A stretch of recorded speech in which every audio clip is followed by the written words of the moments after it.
Robert Chicot, président de l'association Le Grand Raid.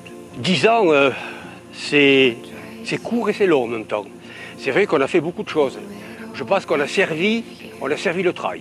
Sur les 10 dernières années, on a vu un afflux de compétiteurs de renom, internationaux bien entendu, des Américains, des Français, des Belges, de tous horizons, qui sont venus s'exprimer ici à La Réunion. Soit parce qu'on les a invités, soit parce qu'ils ont estimé que ça faisait partie, n'est-ce pas, de leur problématique de course d'athlètes, de se frotter, n'est-ce pas, à une épreuve quand même qui a pris du nom et du renom au travers de la difficulté. Et ça, c'est une bonne chose parce que c'est le challenge individuel, bien entendu, doit prendre le dessus et c'est à chacun de s'exprimer en fonction de la difficulté qui est majeure et en fonction des possibilités qui sont celles de l'individu.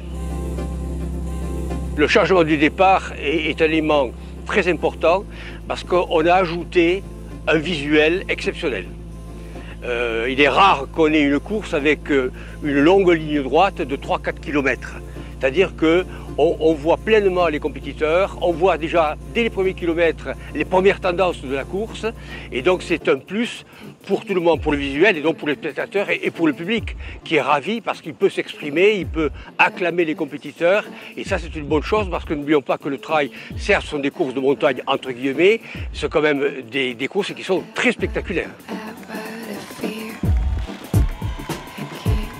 Pendant 2-3 ans, nous avons bataillé pour obtenir l'ouverture de sentiers historiques dans la commune de Saint-Joseph. C'est le Zambrocal dans sa configuration actuelle qui a nécessité un passage par la commune de Saint-Joseph au travers de 3 sentiers historiques qui ont donc été rénovés et nous sommes fiers d'avoir désenclavé quelque part, n'est-ce pas, cette commune qui ne pouvait pas communiquer avec le volcan par exemple, dans la mesure où c'était des sentiers qui étaient trop compliqués à mettre en place. 2020, effectivement, est un millésime très particulier. Nous faisons notre deuil actuellement, puisque la préfecture n'a pas donné l'autorisation pour le Grand Raid, donc on est bien obligé de faire avec.